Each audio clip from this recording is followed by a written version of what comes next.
जो ये small T है इसे हम टोटल टाइम कहते हैं। और टोटल टाइम हमेशा आपको अंदाजा होना चाहिए, टोटल टाइम जो है वो हाफ लाइफ के टाइम से ज्यादा होगा। एक मतलब वैसे तो लिखा होगा कि हाफ लाइफ का टाइम ये है और टोटल अनडिकेड होने का टाइम ये है, सही है। मतलब वो जो रिमेनिंग न्यूक्लियस अनडिकेड हो जाता है उसका टाइम बता रहे होंगे, लेकिन ऐसे भी आप अंदाजा लगा सकते हैं कि इसके मुकाबले में हमेशा टी की वैल्यू ज्यादा होगी, हाफ लाइफ से टोटल टाइम हमेशा ज्यादा होगा। आप नॉर्मली आप खुद सोच लें जहन में, तो यही होगा कि ये ज्यादा होगा, ये कम होगा हाफ लाइफ का टाइम, सही है। एन यहाँ पे नंबर ऑफ हाफ लाइफ है,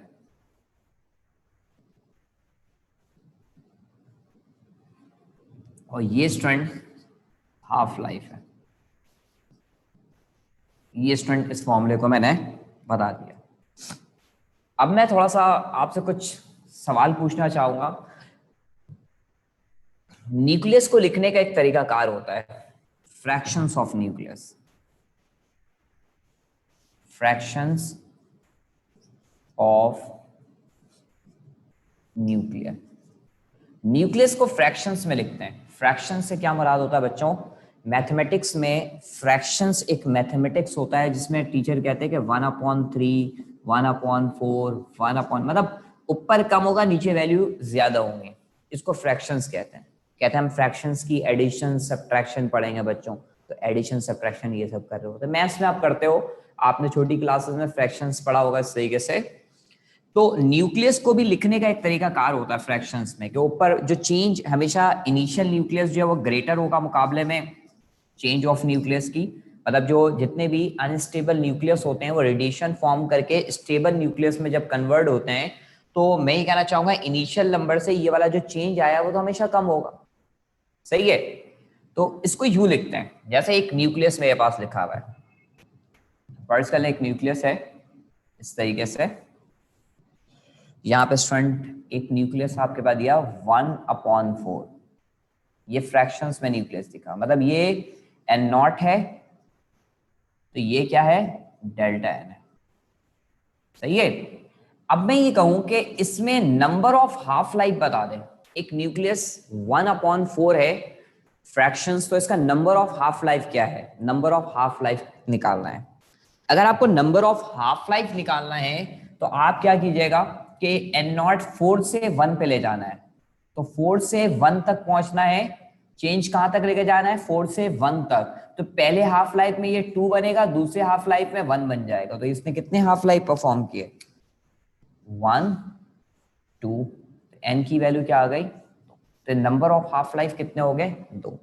अब मेरा दूसरा सवाल है, और मैं उम्मीद करता हूं कि आप सब मैसेज करके मुझे आंसर बता देंगे, कि 1/8 में ये एन नॉट है और ये डेल्टा एन है जो चेंज आया। बताओ नंबर ऑफ हाफ लाइफ कितने होंगे? जल्दी बच्चों। 1/8 मतलब एक न्यूक्लियस 8 से 1 में चेंज हो गया, इसमें number of half life. Very good, very good बच्चों, वेरी गुड। आप सब कह रहे हैं कि सर इसमें जो है वो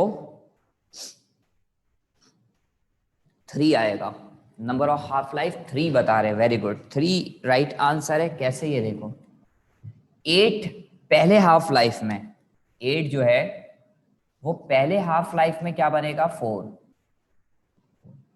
सही है। फिर दूसरे हाफ लाइफ में हमेशा डिविजिबल बाय 2, ऐसे नंबर होंगे जो डिविजिबल बाय 2 है। कोई कहेगा सर ये 1/7 दे दें तो डिवाइड ही नहीं हो रहा होगा, नहीं, हमेशा ऐसे नंबर हो। और ये तो इस तरीके से आप देखें इसमें नंबर ऑफ हाफ लाइफ कितना है? 1 2 3। इसने 3 दफा हाफ लाइफ परफॉर्म करने के बाद ये 8 डेल्टा एन 1 में कन्वर्ट हो गया। मतलब 8 जो है वो 1 में कन्वर्ट होने के लिए उसने कितने हाफ लाइफ परफॉर्म किए? 3। ऐसी मैंने एक न्यूक्लियस लिखा आपके सामने 1/16, 1/16, इसमें नंबर ऑफ हाफ लाइफ बताएं 1/16 में। जी बेटा, नंबर ऑफ हाफ लाइफ। जी वेरी गुड, आप सब कह रहे हैं 4। तो बच्चों 4 इसका राइट आंसर बनेगा, क्योंकि ये पहले हाफ लाइफ में 16 8 बनेगा, फिर 4 होगा, फिर 2 होगा, फिर उसके बाद 1 होगा। तो आप काउंट कर लें, एक हाफ लाइफ, दूसरा हो गया, ये तीसरा हो गया और ये चौथा हो गया। तो n की वैल्यू 4 हो गई। ऐसी अगर मैं आपसे पूछूं कि 1/32 एक न्यूक्लियस दिया हुआ है, नंबर ऑफ हाफ लाइफ बताएं जी। वेरी गुड, आप सब कह रहे हैं सर 5 होगा, तो नंबर ऑफ हाफ लाइफ 5 होगा। मतलब 32 पहले 16 बनेगा, 16 8 बनेगा, फिर मतलब 2 से डिवाइड होकर 4 होगा, फिर 2 से डिवाइड होकर 2 होगा, फिर 2 से डिवाइड होकर 1 होगा। तो आपको यहाँ पे दिख रहा है कि ये 5 हाफ लाइफ परफॉर्म कर रहा है। तो n कितने हो गए? 5 हो गए। सही है। अब मैं आपको बताना ही चाहूंगा, एक सवाल है स्टूडेंट, इस पेपर में अभी मैं स्क्रीन शेयर कर रहा हूं, उसके अंदर लिखा हुआ है 1/8 ऑफ द इनिशियल मास। 1/8 का क्या मुराद? 1/8। तो 1/8 ऑफ द इनिशियल मास कह रहे हैं, तो मतलब नंबर ऑफ हाफ लाइफ कितने हैं? तो आप कहेंगे 3। फिर कह रहे हैं रिमेन अनडिकेड होता है आफ्टर 1 आवर में, 1 घंटे में होता है। सही, 1 घंटे में होता है, मतलब उसका टोटल टाइम 1 आवर का है डिकेड होने में। मतलब ये डिकेड जो हो रहा है वो 1 आवर में हो रहा है। मैं सवाल दिखा देता हूं।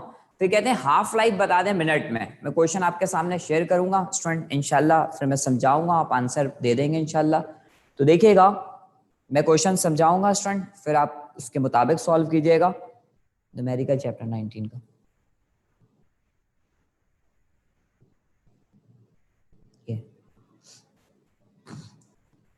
Atomic nucleus.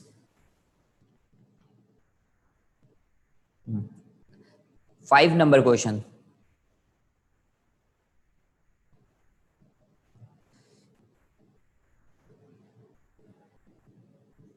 5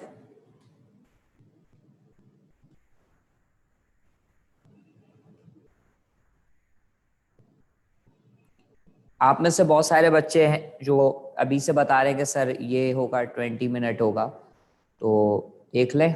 सही है, आप इसको देखिएगा सवाल एक दफा। 5 नंबर क्वेश्चन, बस सही है सर। देखिए क्वेश्चन 5 में 1/8 लिखा हुआ है, 1/8 ऑफ द इनिशियल मास। 1/8 का मतलब नंबर ऑफ हाफ लाइफ कितने होंगे? 3। सही है, 3 half life, number of half life होंगे।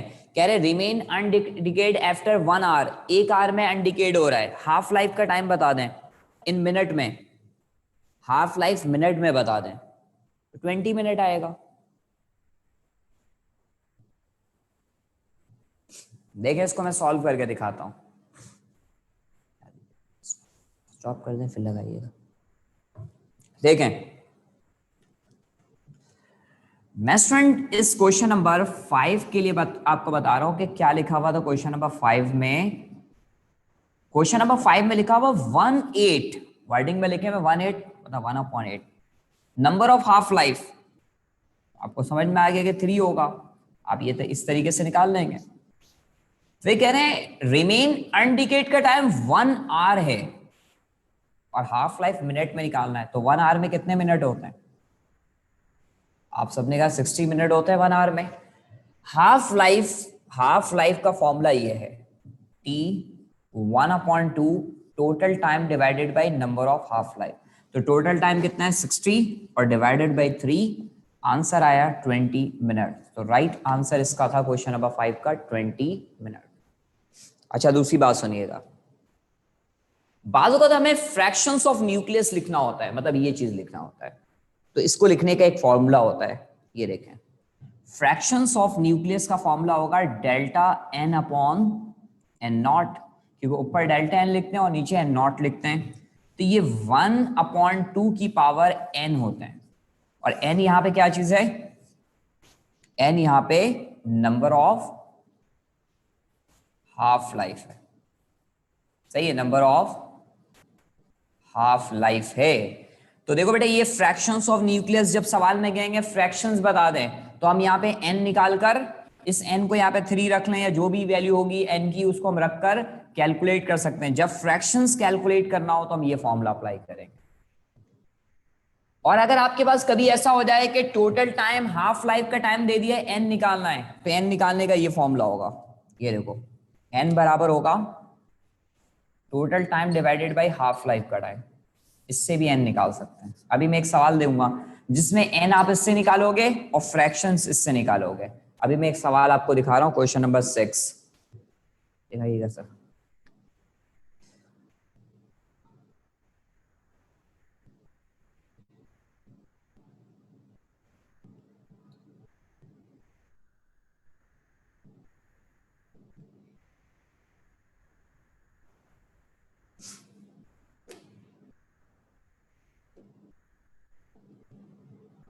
देखो बेटा, इस क्वेश्चन नंबर 6 में, इस क्वेश्चन नंबर 6 में लिखा हुआ है कि द रेडियम इज 1600 ईयर्स। ये सवाल थोड़ा सा मैसेज स्टूडेंट लिखे, the half life of radium is 1600 years.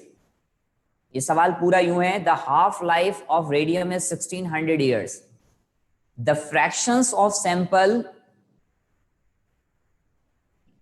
remain undecayed after, sorry, the fractions of sample radium that would remain undecayed after 6400 years।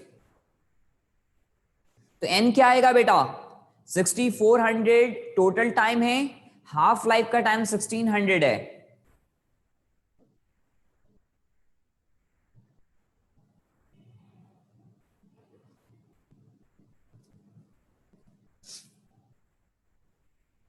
वो मैंने वो पूछा था ना, ये करवाया कि नहीं करवाया, खाम डिस्टर्ब करते हैं।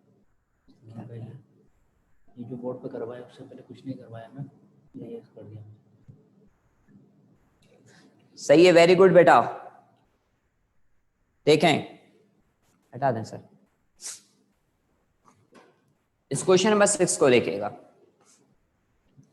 सही है बच्चों, ये क्वेश्चन नंबर 6 देखिएगा। जो हमारा क्वेश्चन 6 है, इस क्वेश्चन नंबर 6 में आपको फ्रैक्शंस ऑफ न्यूक्लियस निकालना है। पहले n निकालिएगा आप। भाई सवाल में हाफ लाइफ का टाइम क्या दिया हुआ है स्टूडेंट, सवाल में एक थोड़ा सा पॉइंट मिस है कि half life of radium is 16, वो पूरा लिखा होगा हाफ लाइफ ऑफ रेडियम, तो थोड़ा सा मिस हो गया टाइपिंग में। तो देखिएगा स्टूडेंट, 6400 ईयर्स जो है वो टोटल टाइम है, 1600 ईयर्स जो है वो हाफ लाइफ का टाइम है। इसको कैंसिल कर लें आप, n की वैल्यू क्या आ गई, डिवाइड कर लें इन दोनों को। सही है स्टूडेंट, मेरे ख्याल से n की वैल्यू 4 आ रहे होंगे। जी बच्चों, n 4 आ रहा है, सही है, n तो 4 आया होगा। अब हम फ्रैक्शंस ऑफ न्यूक्लियस निकालना चाहते हैं, तो फ्रैक्शंस ऑफ न्यूक्लियस का फॉर्मूला हमारे पास क्या है, delta n upon n not 1 upon 2 की पावर n। तो n कितना है, 4 है, तो 1 की पावर कुछ भी ले ले 1 होगा, 2 की पावर 4। भाई 2 की पावर 4 का मतलब यह है कि 2 को आपने मल्टीप्लाई करना है। सही है, 2 2 जा 4, 4 2 जा 8, 8 2 जा 16। तो इसलिए इसका राइट आंसर 1 अपॉन 16 डी है। इसका राइट आंसर 1 अपॉन 16 डी है। बेटा अभी सुबह से मैंने क्लास में बस जो बोर्ड में लिखा हुआ यही पढ़ाया है, इसके अलावा कुछ भी नहीं पढ़ाया है। सही है, बस यहीं से स्टार्ट है। अच्छा, एक सवाल सेम ऐसी देखेंगे, इसको नोट करें, एक सेम ऐसी सवाल देखेंगे जिसमें सेम यही वर्किंग करनी है, उसको देख लेते हैं। जल्दी बच्चों उसको नोट करें, और सेम ऐसी सवाल एक मैं करवाता हूं। हाँ,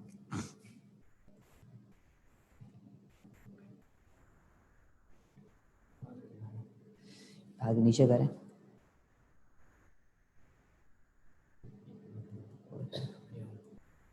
सही है, सही है, और करें। 73 नंबर स्टूडेंट, देखिए 73 में हाफ लाइफ का टाइम 24,000 ईयर्स है और टोटल टाइम 72,000 ईयर्स है।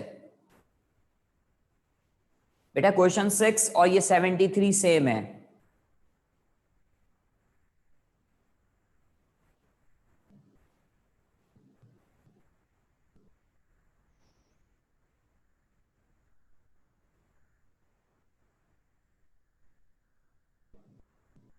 जी बच्चों, इसमें आप n निकालने के लिए क्या करोगे, n का formula total time divided by half life का टाइम। तो total time 72,000 divided by 24,000, n की वैल्यू 3 आएगा और फिर फ्रैक्शंस निकालें।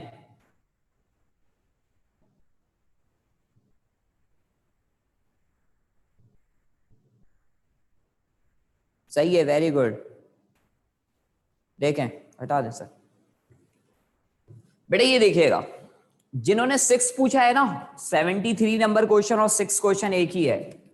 आपके पास इस क्वेश्चन में हाफ लाइफ का टाइम दिया हुआ था और टोटल टाइम दिया है।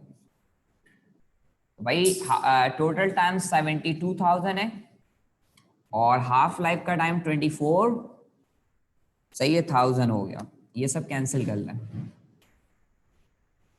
क्या आएगा बेटा? इन दोनों को कैंसिल करने के बाद 3 आ रहा है। इसके बाद अगर आप फ्रैक्शंस ऑफ न्यूक्लियस निकालें तो फ्रैक्शंस ऑफ न्यूक्लियस का फॉर्मूला ये होता है n नॉट 1/2 की पावर n। तो आप n की जगह पर क्या रखोगे? सही है, 3। तो 1 की पावर कुछ भी ले ले 1 होगा। 2 की पावर 3 कितना होगा? भाई 2 की पावर 3 क्या होगा? अगर मैं 2 की पावर 3 लिखूं तो मतलब 2 को 3 टाइम्स मल्टीप्लाई करना, 2 टू द 4, 4 टू द 8। तो ये आपके पास 1/8 सही है, राइट आंसर होगा। मैं एक दफा यहां से बताऊंगा, ये हाफ लाइफ का फॉर्मूला मैंने इससे पहले वाली क्लास में लिखवाया था, डेफिनेशन भी बताया था। एक ये भी हाफ लाइफ का फॉर्मूला होता है, ये टोटल टाइम है, ये नंबर ऑफ हाफ लाइफ है, और ये हमारे पास हाफ लाइफ है। मैंने कहा कभी n निकालना हो तो इसको u भी लिख सकते हैं, जैसे भी हम लोग n निकालने के लिए टोटल टाइम डिवाइडेड बाई, ये मैंने दिया। फ्रैक्शंस ऑफ न्यूक्लियस, न्यूक्लियस को लिखने का एक तरीका कार होता है फ्रैक्शंस में कि इनिशियल और चेंज को यूं लिखते हैं, तो 1/2 की पावर n होता है। तो देखिएगा मैंने यहां समझाया कि 1/4 हो, मतलब 4 कन्वर्ट हो गया 1 में, कितना हाफ लाइफ परफॉर्म किया? सही है, नंबर ऑफ हाफ लाइफ क्या है? तो 4 पहली दफा डिवाइड होगा 2 बनेगा, दूसरी दफा में 1 बन जाएगा। तो हमें 4 से 1 पे जाना था, कितने हाफ लाइफ परफॉर्म किया? 2। 1/8 मतलब n नॉट से डेल्टा n पे पहुंचा, तो भाई 8 1 तक पहुंचते वक्त कितने हाफ लाइफ? पहली दफा आधा होगा, फिर दूसरी दफा आधा होगा, तीसरी दफा आधा होगा, तो 1 बनेगा। तो n यहाँ पे नंबर ऑफ हाफ लाइफ कितने? 3 है। तो 16 में भी देख लें, ऐसे ही है। 16 पहली दफा में आधा होगा, फिर दूसरी दफा उसका भी हाफ हुआ, फिर इसका भी हाफ हुआ, फिर तो कितने हाफ लाइफ परफॉर्म किए? 4। ऐसे स्टूडेंट मैंने यहाँ पे दिखाया है कि देखें 32 में 5 है। फिर मैंने क्वेश्चन नंबर 5 में आपको कहा कि क्वेश्चन में लिखा हुआ था कि 1/8 ऑफ द इनिशियल मास, 1/8 का मतलब n कितना होगा? 5। 1/8 का n 5 होगा, ये देख लें आप, अगर चाहें तो इसमें बनाकर देख लें ऐसे। n कितना होगा बेटा? 5। जबकि टोटल टाइम बता रहे 1 आवर और कह रहे हाफ लाइफ मिनट में बता दें, तो आर में 60 मिनट होते हैं, तो इन दोनों को डिवाइड करके 20 मिनट निकाल लिया आपने। सही है। क्वेश्चन नंबर 6 में आ जाए। टोटल टाइम दिया हुआ था 6400 रिमेन अनडिकेड का, हाफ लाइफ का टाइम दिया हुआ था 1600 ईयर्स। दोनों को डिवाइड किया तो n की वैल्यू कितनी आ गई? 4 आ गई।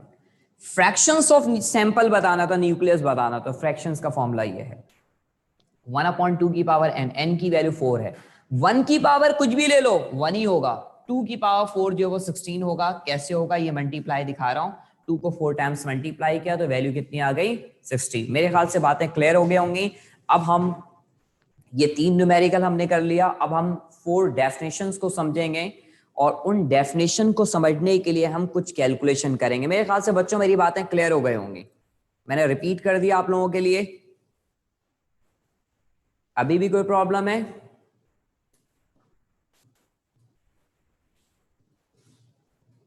ओके, थैंक यू बेटा।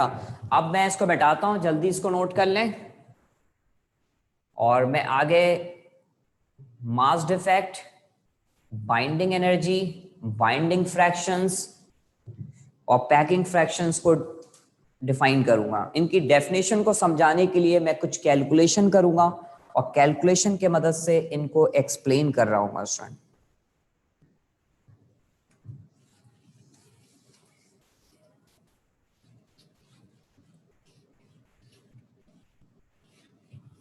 देखें, अब जो हमारा टॉपिक है इसके अंदर नंबर 1 मास डिफेक्ट, और नंबर 2 बाइंडिंग एनर्जी। ये सारे डेफिनेशंस हैं स्टूडेंट और इनके फॉर्मूले हम लिखेंगे। और नंबर 3 पैकिंग फ्रैक्शंस।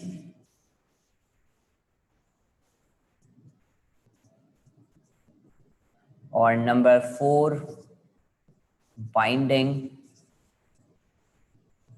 फ्रैक्शंस की बात करेंगे। ये आपके पास 4 डेफिनेशंस है बच्चों। सबसे पहले मैं आपको कुछ चीजें, कुछ कांस्टेंट को एक साथ लिखवा देता हूं जो कि बुक में डिफरेंट पॉइंट पे लिखे हुए हैं। सही है? हो गया?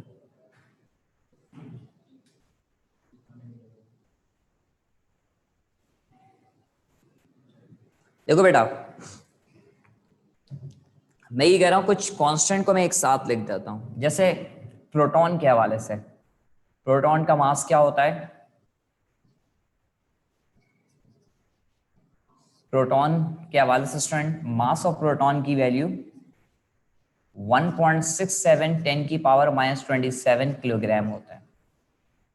अगर इसी चीज को AMU में पूछा जाए, मास ऑफ प्रोटॉन AMU में 1.008 AMU होते हैं, एटम मास यूनिट होता है AMU में।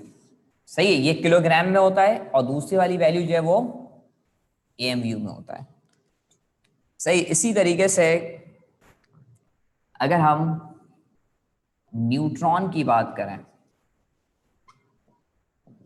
तो न्यूट्रॉन का मास जो होता है 1.67, इसके आगे भी नंबर होते हैं 50, यही डिफरेंस होता है इन दोनों में, बाकी नियरली इक्वल टू होते हैं। हम कहते हैं कि प्रोटॉन और न्यूट्रॉन का मास तकरीबन बराबर होता है।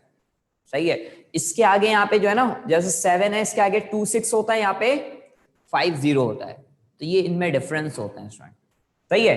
तो न्यूट्रॉन का मास AMU में, एटम मास यूनिट में। अच्छा, फिजिक्स में AMU पूरा नहीं लिखते हैं, अक्सर आप बुक में लिखिएगा यहाँ पे U लिखा होगा, ये वैल्यू बुक में लिखी हुई है 1.0076 लिखा हुआ है बुक में, उसको राउंड ऑफ 8 लेते हैं, मैं राउंड ऑफ वैल्यू ले रहा हूं 8।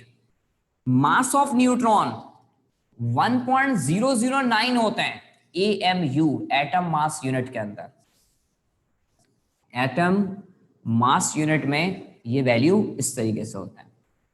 यहां पे भी स्टूडेंट आपकी बुक में ये लिखा हुआ है 1.0087, उसको मैंने राउंड ऑफ करके 7 को हटा के 9 बना दिया है। अच्छा, इसी तरीके से इलेक्ट्रॉन के हवाले से आप जानते हैं कि इलेक्ट्रॉन का मास कितना होता है, तो आप कहेंगे sir 9.1 10 to the power -31 kilogram होता है। ये सारी वो वैल्यूज हैं स्टूडेंट जो आप पहले से जानते थे। इसको AMU में बता दूं तो 0.0005 AMU होता है। यही तो वजह होता है स्टूडेंट कि जब मैं इलेक्ट्रॉन लिखता रहा था तो इलेक्ट्रॉन की पावर 0-1 लिया, इतनी कम वैल्यू के मास को हम 0 ही लिख रहे होता है। बहरहाल, मैं सिर्फ स्टूडेंट आपको ये कांस्टेंट वैल्यूज लिखवा दिया है, हमें पढ़ना इन डेफिनेशंस को है। मास डिफेक्ट, बाइंडिंग एनर्जी, सही है, पैकिंग फ्रैक्शन, बाइंडिंग फ्रैक्शन, ये बुक के कुछ कांस्टेंट वैल्यूज हैं जिनको मैंने एक साथ कंपाइल करके एक जगह पर यहां पे लिखवा दिया। बच्चों, अब हम मास डिफेक्ट, बाइंडिंग एनर्जी को समझना चाहते हैं, तो इसके लिए हमें ये बातें क्लियर होनी चाहिए कि न्यूक्लियस किसे कहते हैं और न्यूक्लियॉन किसे कहते हैं। अगर मुझे न्यूक्लियस और न्यूक्लियॉन के बारे में पता है तो मैं मास डिफेक्ट को भी बता दूंगा, मुझे मास डिफेक्ट भी क्लियर होगा और बाइंडिंग एनर्जी भी क्लियर होगा, बाइंडिंग फ्रैक्शन, पैकिंग फ्रैक्शन, ये सारी बातें उस वक्त क्लियर होंगी जब मैं, सही है, न्यूक्लियस और न्यूक्लियॉन के बारे में जानता हूँ। सही है बेटा? तो सबसे पहले मैं आपसे ये पूछूंगा कि न्यूक्लियस क्या होता है, तो आप कहेंगे कि भाई जो किसी भी एटम में प्रोटॉन और न्यूट्रॉन का जो सम होता है वो न्यूक्लियस होता है। आप यही सब कहेंगे सब बेटा, यही कह रहे होंगे आप लोग कि न्यूक्लियस सर क्या होता है कि किसी भी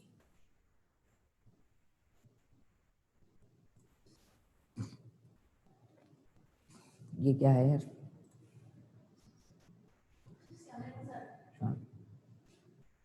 देखें ये मैंने बेटा ये 2526 बेटा मैं आपकी बात समझ नहीं सका, आपने क्या का है ये मैं समझ नहीं सका, ये वैल्यूज नहीं समझ सका। 2526 बेटा मैं आपकी बात नहीं समझ रहा, आपने कोई वैल्यूज लिखी हैं वो क्या है, मुझे नहीं हो सकता जी बेटा। 2526 आपका माइक अनम्यूट कर दिया, बोलें, ये मैं वैल्यू नहीं समझ सक रहा था, क्या पूछेंगे आप? जी बेटा बोलें, बेटा बोलें। हेलो अस्सलाम वालेकुम सर। आसाम जी बेटा, आप कुछ वैल्यू लिख रही थी, मैं समझ नहीं सका वो क्या था। सर वो नई मास ऑफ इलेक्ट्रॉन की वैल्यू मैंने 5.5 एक्सपोनेंट -4 लिखी थी, लेकिन मुझे याद आया कि 5 एक्सपोनेंट -4 थी, बस वो लिखी, वो कंफर्म करना। सही है, अब हो गया क्लियर, ये कोई मसला तो नहीं, इसी को Yes. आप 10 की पावर बना के लिख रही थी। जी जी। सही है, कोई और मसला सर नहीं, थैंक यू। जी हाँ बोले। ऊपर आपने 1.0087 था हमने बुक में, तो उसको राउंड ऑफ, वो तो लिटिल डिफरेंस होता है देखो हाँ, प्रोटॉन और एक ही न्यूट्रॉन बात में, है, तो आपने आप इतना एक्सपोनेंट। कैलकुलेशन में आसानी होता है इसलिए मैं राउंड ऑफ कर देता हूँ। सही है, चल ठीक है। इसलिए इसको और भी तो मैंने सर राउंड। लेकिन मास ऑफ प्रोटॉन और मास ऑफ न्यूट्रॉन में तो लिटिल डिफरेंस ही वही है, 1.625 होता है और 1.650 होता है, तो आपने वही नहीं लिखा, तो फिर हम डिफरेंस कैसे करेंगे फिर? क्या एमसीक्यूज मैंने आपको आते हैं बता उसमें। दिया ना, एमसीक्यूज नहीं आएगा इसमें से कोई, ये मैं कैलकुलेशन के लिए लिख रहा हूँ कि यहाँ पे 26 होते हैं और यहाँ पे 50 होता है, ये डिफरेंस है, यही नियरली इक्वल टू डिफरेंस यहाँ पे ये आ रहा है। यस सही है, सर। एमसीक्यूज यस में कोई ऐसा नियरली इक्वल टू होते हैं। सही है, बहरहाल ओके बेटा, सही है। देखो अब मैं न्यूक्लियस और न्यूक्लियॉन की बात करेंगे। एक न्यूक्लियस आपके पास है हीलियम 42, तो इस कंडीशन में जब ये न्यूक्लियस टूटेगा, तो हम सबको पता है कि हीलियम के न्यूक्लियस के अंदर 2 प्रोटॉन होते हैं और 2 न्यूट्रॉन होते हैं। ऐसी होता है जी बेटा। मैं आपसे पूछूं कि भाई हीलियम के न्यूक्लियस के अंदर क्या है, तो आप कहेंगे प्रोटॉन सर 2 है और 2 न्यूट्रॉन है, और इसमें ये 2 इलेक्ट्रॉन है यूं। तो जब भी ये न्यूक्लियस टूटेगा तो इसके अंदर से 2 प्रोटॉन निकलेंगे। प्रोटॉन का H11 से भी रिप्रेजेंट करते हैं और N0 ये निकलेंगे। तो न्यूक्लियस के अंदर जो प्रोटॉन और न्यूट्रॉन की तादाद होती है उसको न्यूक्लियॉन कहते हैं। ये न्यूक्लियस है बच्चों, ये न्यूक्लियस है, ये न्यूक्लियस है, और न्यूक्लियस के अंदर जो प्रोटॉन न्यूट्रॉन होते हैं इनकी तादाद को हम क्या कहते हैं? इनकी तादाद को हम क्या कहते हैं? न्यूक्लियॉन कहते हैं। न्यूक्लियस में जो प्रोटॉन न्यूट्रॉन की तादाद होती है इस चीज को न्यूक्लियॉन कह रहे हैं, और ये आपके पास न्यूक्लियस है। मतलब जब वो टुगेदर हैं, एक साथ हैं, तो न्यूक्लियस हैं, जब टूटकर अलग हो गए तो न्यूक्लियॉन बन गए। तो जितने होंगे उतने ही बाहर आएंगे। सही, इसके अंदर ये चीजें थी तो ये इसके अंदर से बाहर आ गया। तो न्यूक्लियस और न्यूक्लियॉन मेरे ख्याल से वाज़ेह तौर पर क्लियर हो गया। सही है, हीलियम न्यूक्लियस जब भी टूटेगा तो उस कंडीशन में उसमें से क्या निकलेगा भाई? तो आप सबको पता है कि 2 प्रोटॉन निकलेंगे और 2 न्यूट्रॉन निकलेंगे। तो ये न्यूक्लियस और न्यूक्लियॉन वाली बात क्लियर हो गई। अब मैं आपको स्टूडेंट इनके मास कैलकुलेट करके दिखा दूं। ये कैलकुलेशन सिर्फ हम इसलिए कर रहे हैं इन डेफिनेशन को समझने के लिए, ये कोई न्यूमेरिकल नहीं है। हम इन डेफिनेशंस को क्लियर करने के लिए इन कैलकुलेशन को कर रहे हैं। मास ऑफ न्यूक्लियस की बात करें, मास ऑफ न्यूक्लियस की बात करें तो न्यूक्लियस का जो मास होता है वो ये वाला नंबर है। जाहिर सी बात है स्टूडेंट, ये आपके पास न्यूक्लियस का मास है। mn से मुराद मास ऑफ न्यूक्लियस। mn से मुराद क्या है बेटा? Mass of nucleus.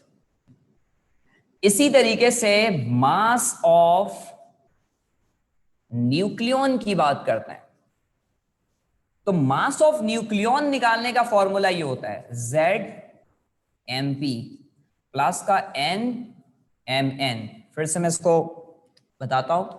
Z number of proton है, लिख लें, Z नंबर ऑफ प्रोटॉन है, MP मास ऑफ प्रोटॉन है, Z नंबर ऑफ प्रोटॉन है, MP मास ऑफ प्रोटॉन है, N नंबर ऑफ न्यूट्रॉन है, Mn मास ऑफ न्यूट्रॉन है। सही है। तो देखो मैं ये कहना चाहूंगा बच्चों, मैं आपसे पूछ रहा हूं कि बेटा आप मुझे बताओ कि यहाँ पे प्रोटॉन कितने दिख रहे हैं आपको? नंबर ऑफ प्रोटॉन कितने दिख रहे हैं? तो आप लोग कहेंगे सर 2 दिख रहा है, तो मैंने 2 लिख लिया। अब मैं कहूंगा मास ऑफ प्रोटॉन की वैल्यू क्या है एएमयू के अंदर, क्योंकि भाई ये तो एएमयू में हम कैलकुलेशन कर रहे हैं ना, ये भी एएमयू में है। और तो ये क्या रखोगे 1.008 रखोगे।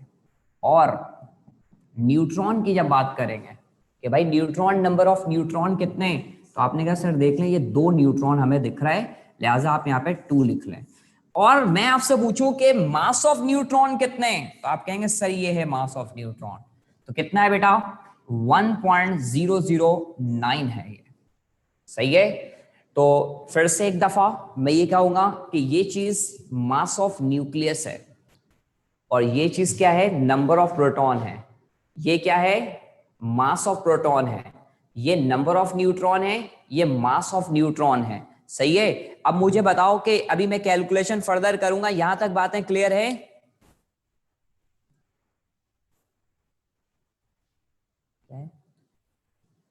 नहीं आया कि मास ऑफ न्यूक्लियस और न्यूक्लियन। अच्छा, न्यूक्लियस और न्यूक्लियन का मास क्लियर नहीं हो रहा है क्या? न्यूक्लियस और न्यूक्लियन का मास क्लियर नहीं हुआ कि मास ऑफ न्यूक्लियस क्या है और न्यूक्लियन क्या है। न्यूक्लियस और न्यूक्लियन में डिफरेंस नहीं समझ में आ रहा है, न्यूक्लियस और न्यूक्लियन में डिफरेंस नहीं समझ में आ रहा है। ये देखें, ये आपके पास प्रोटॉन न्यूट्रॉन ये जुड़े हुए हैं, मतलब मैं ये कहना चाह रहा हूं मेरे बच्चे कि हीलियम के न्यूक्लियस के अंदर आपके पास प्रोटॉन होंगे और न्यूट्रॉन होंगे, ये न्यूक्लियस है। ये जब टूटेंगे तो ये प्रोटॉन, ये न्यूट्रॉन अलग हो गए, ये न्यूक्लियन है। ये सब क्या है, ये न्यूक्लियस और वो न्यूक्लियन है। अब समझ में आया न्यूक्लियस और न्यूक्लियन क्या है? अब आपको न्यूक्लियस और न्यूक्लियन क्लियर हो गया बेटा? समझ गए, लेकिन न्यूक्लियन नहीं। क्या न्यूक्लियस समझ गए? न्यूक्लियन में आसान है, न्यूक्लियस तो समझ गए, न्यूक्लियन समझ गए, यानी टूट के बाहर निकल गए तो न्यूक्लियन हो गए। समझ नहीं आया। और कितने स्टूडेंट है जिनको नहीं समझ में आया? 2-4 बात करा दें इनसे। सही बेटा, आप में से जिनको नहीं समझ में आया हैंड रेज कर लें ताकि मैं आपसे बात करते हुए समझा दूं। जिनको न्यूक्लियस और न्यूक्लियन बात करें। जी बेटा,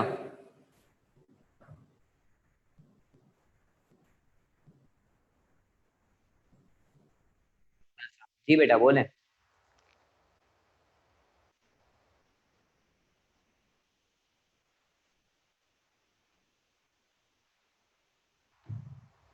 ये अभी किसी स्टूडेंट से मेरी जो बात हो रही थी उसमें आप कह रहे थे ये इन वैल्यूज में ना बेटा, ये देखो मैं ये बता रहा हूं कि जो प्रोटॉन का मास होता है और जो न्यूट्रॉन का मास होता है वो नियरली इक्वल टू होते हैं, तकरीबन बराबर होते हैं। तो बेसिकली 1.6726 10 की पावर -27 होता है, लेकिन हम ऐसे लिख देते हैं ये वाली वैल्यू। अक्सर आप देखिएगा ये वैल्यू लिखकर हम न्यूमेरिकल बना रहे होते हैं, सही। ऐसे ही जो न्यूट्रॉन का मास होता है वो 1.6725 की पावर -27 होता है। यही वजह है कि एएमयू में ये 8 हो जा रहा है और ये 9 हो जा रहा है, सही है। और ये वाला पॉइंट क्लियर, ये हाँ बस ये डिफरेंस है, सही है। और किसी को न्यूक्लियस न्यूक्लियन में प्रॉब्लम है तो बेटा हैंड रेज कर लें ताकि मैं आसानी से समझा सकूं।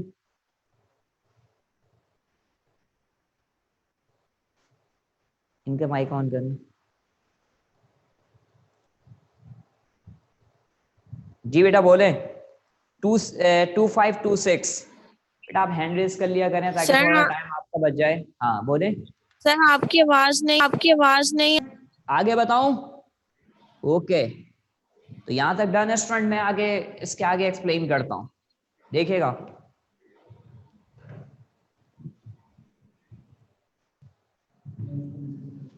बताएं, देखें अगर स्टूडेंट मैं ये कैलकुलेशन कंप्लीट करूं तो इसको इससे मल्टीप्लाई करें 2.016 होगा, इसको इससे मल्टीप्लाई करें 2.018 होगा। मैं मल्टीप्लाई करके दिखा भी देता हूं।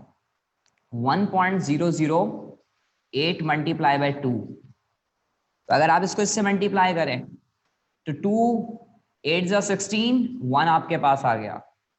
2 multiply by 0 0, 0 plus 1 1, 2 multiply by 0 0, 2 multiply by 1 2, ये इसके स्टेट ये आ गया, ये वैल्यू है। ऐसी सेम इसको भी मल्टीप्लाई कर ये आएगा। इन दोनों को प्लस करें तो 4.34 AMU आ जाएगा। ये आपके पास वैल्यू आ गई। न्यूक्लियस का मास ये है और न्यूक्लियॉन का मास ये है। अब मैं आपको बताना चाहूंगा कि अगर आप केमिस्ट्री की बुक उठाएं और पीरियोडिक टेबल में देखिएगा कार्बन लिखा होगा, तो कार्बन हम 12 लिखते हैं ना, तो ये 12 नहीं लिखा होगा, वहां पे देखिएगा 12 पॉइंट समथिंग लिखा होगा। आप हीलियम देखिएगा ना, तो हीलियम में 4 नहीं लिखा होगा, जैसे हम लिखते हैं ना 4.2, वहां पे 4 पॉइंट समथिंग कुछ लिखा होगा।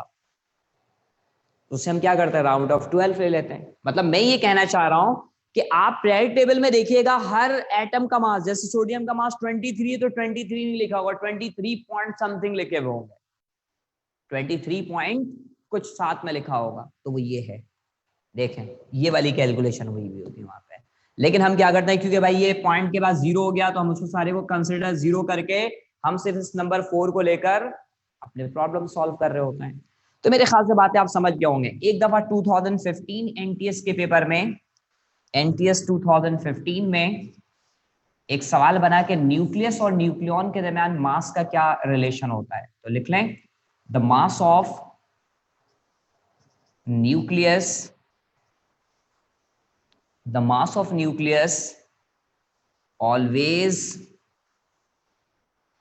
less than, the mass of nucleus always less than mass of nucleon। जो मास ऑफ न्यूक्लियस होता है हमेशा कम होता है न्यूक्लियॉन के मास से। ये 2015 एनटीएस में पूछा गया। तो जो मास ऑफ न्यूक्लियॉन होते हैं वो ऑलवेज लेस देन होते हैं मास ऑफ न्यूक्लियस से। देख लें उससे वो कम है, इसके मुकाबले में ये क्या है, वैल्यू कम है। इन दोनों के दरमियान जो मास का डिफरेंस है, इस चीज को मास डिफेक्ट कहते हैं। मैं सिर्फ ये कैलकुलेशन कर रहा था इसको समझाने के लिए। तो मास डिफेक्ट क्या होता है, the difference of mass between nucleus and nucleon is called mass defect. तो मास डिफेक्ट क्या है, हम इसको यहां लिखेंगे, मास डिफेक्ट को यहां पे हम लिखेंगे स्टूडेंट, हमारा टॉपिक मास डिफेक्ट। ये डेफिनेशन समझना था जिसके लिए हमने ये कैलकुलेशन की है। तो मास डिफेक्ट क्या होता है, द डिफरेंस ऑफ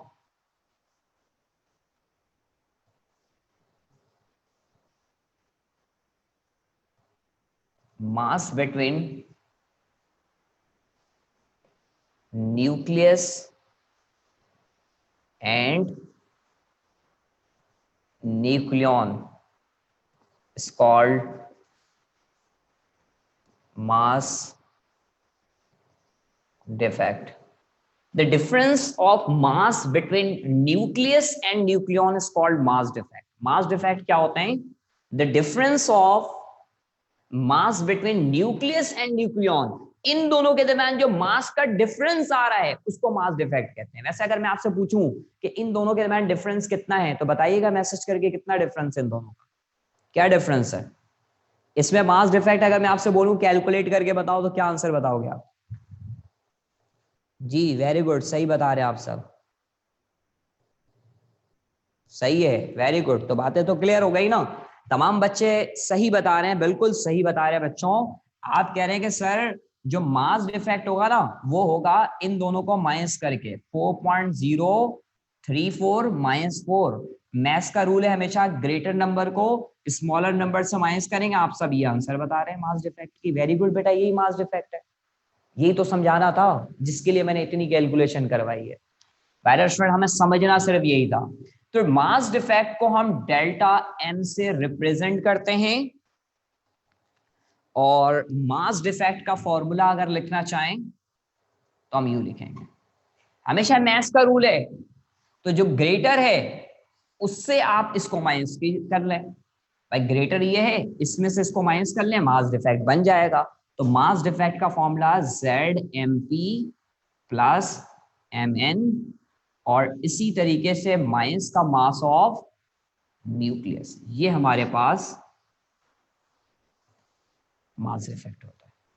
ये मास डिफेक्ट का फॉर्मूला बन गया। देखिए हमेशा मास डिफेक्ट निकालते हुए न्यूक्लियन का मास पहले लिखेंगे क्योंकि ग्रेटर नंबर है, वरना आंसर विद नेगेटिव साइन आए।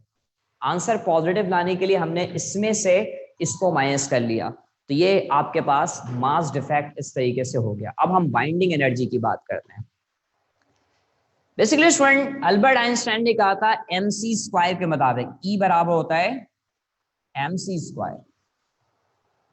अल्बर्ट आइंस्टाइन ने बताया कि जिसके पास मास ज्यादा उसके मास कन्वर्ट इनटू एनर्जी, इसका मास ज्यादा है, इस वाले का मास ज्यादा है, इसकी एनर्जी ज्यादा होगी। इसका मास कम है तो इसकी एनर्जी कम होगी। इन दोनों के दरमियान जो डिफरेंस ऑफ एनर्जी होगा उसको हम क्या कहते हैं? Binding energy. तो बाइंडिंग एनर्जी की डेफिनेशन आपने लिखना है, the difference of energy between nucleus and nucleon, the difference of energy between nucleus and nucleon। सही है, the difference binding energy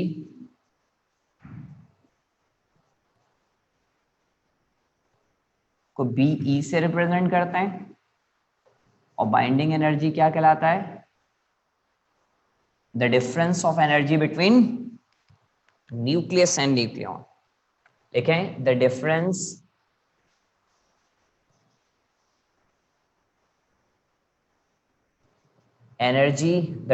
of energy between nucleus and nucleon। Say nucleus and nucleon is called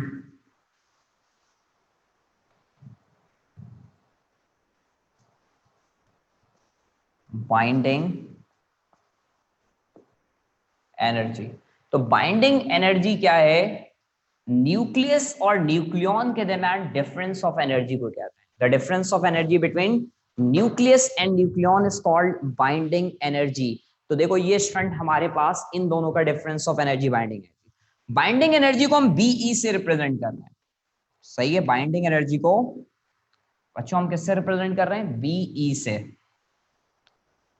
तो BE किसके बराबर होंगे? Delta MC square के।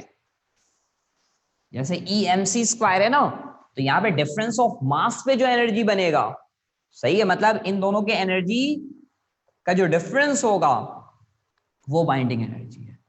अब हम सबको पता है स्टूडेंट के डेल्टा M का फॉर्मूला ये है जो अभी हमने बनाया। तो डेल्टा M की जगह पे हम यहाँ पे क्या रखेंगे? यहाँ पे हम रखेंगे ZMP प्लस NM और माइनस का मास ऑफ न्यूक्लियस। MN से मुराद मास ऑफ न्यूक्लियस, सही है, मास ऑफ न्यूक्लियस, और ये C स्क्वायर। ये आपके पास इस तरीके से बाइंडिंग। अब ये C स्क्वायर की वैल्यू को मेगा इलेक्ट्रॉन वोल्ट में लें। C स्पीड ऑफ लाइट है, अगर इसको मेगा इलेक्ट्रॉन वोल्ट में निकालते तो 931.5 मेगा इलेक्ट्रॉन वोल्ट होता है। इसको यहां पर रख लें तो BE का फॉर्मूला बनेगा ZMP प्लस का MN और माइनस का स्टूडेंट मास ऑफ न्यूक्लियस, और इस C स्क्वायर की जगह पे 931.5 मेगा इलेक्ट्रॉन वोल्ट। ये बाइंडिंग एनर्जी की इक्वेशन है। अब मैं एक सवाल पूछ रहा हूं बच्चों, अगर फर्ज कर लें कभी ऐसा हो जाए कि ये जो मास डिफेक्ट है, भाई ये डेल्टा M है, ये पूरा क्या है? ये डेल्टा M है। ये डेल्टा M की वैल्यू अगर 1 हो जाए तो बाइंडिंग एनर्जी की वैल्यू क्या होगी? मैसेज कीजिएगा। अगर मास डिफेक्ट की वैल्यू 1 हो तो बाइंडिंग एनर्जी कितनी होगी? मास डिफेक्ट की वैल्यू 1 हो तो बाइंडिंग एनर्जी कितनी होगी?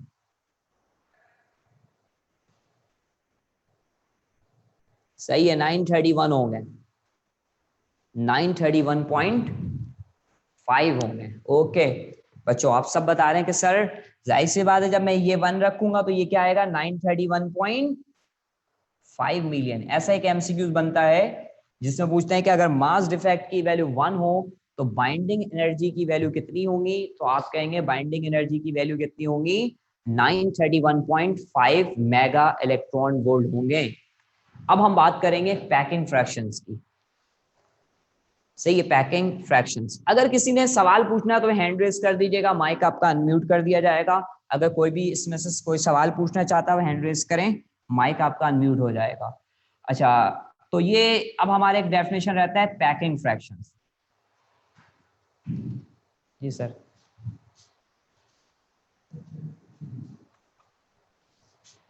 पैकिंग फ्रैक्शंस क्या होता है, मास डिफेक्ट पर न्यूक्लियन होता है। आपकी बुक में लिखा हुआ है बाइंडिंग एनर्जी पर न्यूक्लियन, जबकि binding energy per nucleon binding fractions की डेफिनेशन है। बुक के अंदर ये एक डेफिनेशन पेज नंबर 315 के ऊपर लिखा हुआ है।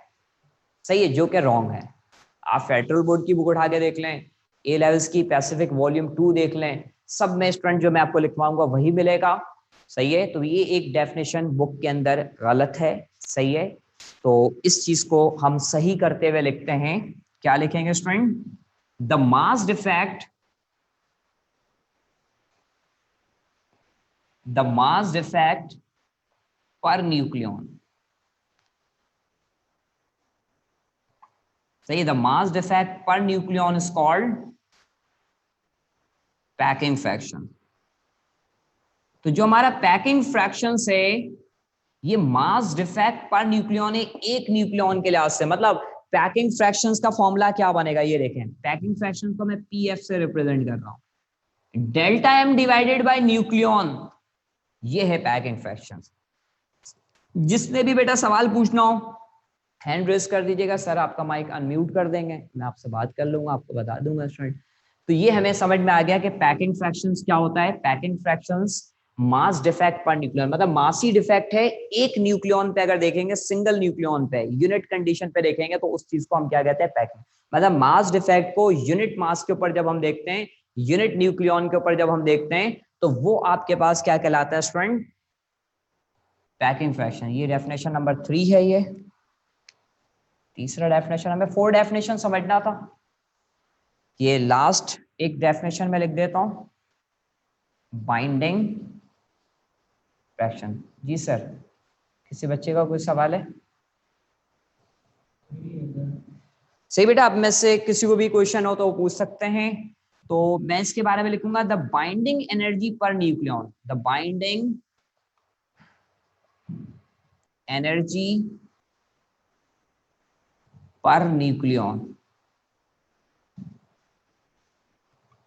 सही, इज कॉल्ड बाइंडिंग फ्रैक्शंस। सही है, तो बाइंडिंग फ्रैक्शंस क्या होता है,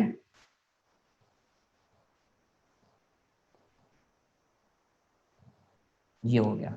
तो बाइंडिंग फ्रैक्शंस की इक्वेशन BF, सही है, BE डिवाइडेड बाई 1 न्यूक्लियन। मतलब एक न्यूक्लियन के लिहाज से जो हम, सही, एक न्यूक्लियन के लिहाज से जो हम एनर्जी निकालेंगे, मतलब यूनिट मास के ऊपर यूनिट न्यूक्लियन के लिहाज से उसको हम टोटल निकालेंगे तो वो बाइंडिंग है। सारे न्यूक्लियन के लिहाज से बाइंडिंग एनर्जी है।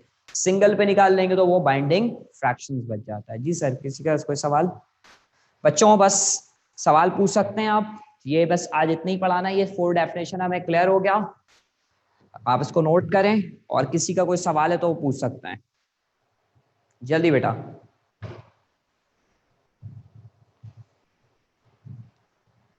जी सर। सर अस्सलाम वालेकुम। शाम जी बेटा, बोलिएगा। सर मुझे पूछना था, पर न्यूक्लियन का मतलब ये जो आपने पूरा मतलब हीलियम का न्यूक्लियन बनाया हुआ है विद प्रोटॉन एंड अभी मैं थोड़ा सा समझा, इसको मैं इसकी एक एग्जांपल देता हूँ। देखो, जैसे स्टूडेंट यूरेनियम होता है ना, सही है, यूरेनियम की जो बाइंडिंग एनर्जी है पर न्यूक्लियन की वो निकालना चाहते हैं 23592। मतलब यूरेनियम 23592 जब टूटता है तो बाइंडिंग एनर्जी कितनी मिलती है, 200 मेगा इलेक्ट्रॉन वोल्ट। हम आगे जाके ये टॉपिक पढ़ेंगे जिसमें इतनी एनर्जी होती है। सही है, तो यहाँ पे इसके अंदर न्यूट्रॉन प्रोटॉन की तादाद कितनी है, इतनी होगी ना। जो मास है ये न्यूट्रॉन प्रोटॉन की तादाद है। ये बेटा, जी सर। तो मैं ये कहना चाहूंगा अगर मुझे बाइंडिंग फ्रैक्शंस निकालना होगा तो मैं एक के लिहाज से, ये भी मास का 235 यूनिट टूटने पे इतनी एनर्जी मिली, तो 1 यूनिट टूटने पे कितना मिलेगा? तो मैं क्या करूंगा, 200 divided by 235, 0.85 mega electron volt. ये क्या आया? बाइंडिंग फ्रैक्शन 1 यूनिट पे। 1 यूनिट पे ये आ गया, सही है? तो मेरे ख्याल से समझ में आ गया होगा आपको कि ये बाइंडिंग फ्रैक्शंस क्या चीज है। जी जी सर। Okay, thank you. जी सर, आ गया। ओके बेटा, थैंक यू। और किसी का सर? सही है बच्चों, मेरे ख्याल से बातें क्लियर हो गई। सही है, तो मैं क्लास एंड करता हूं। सही है, तो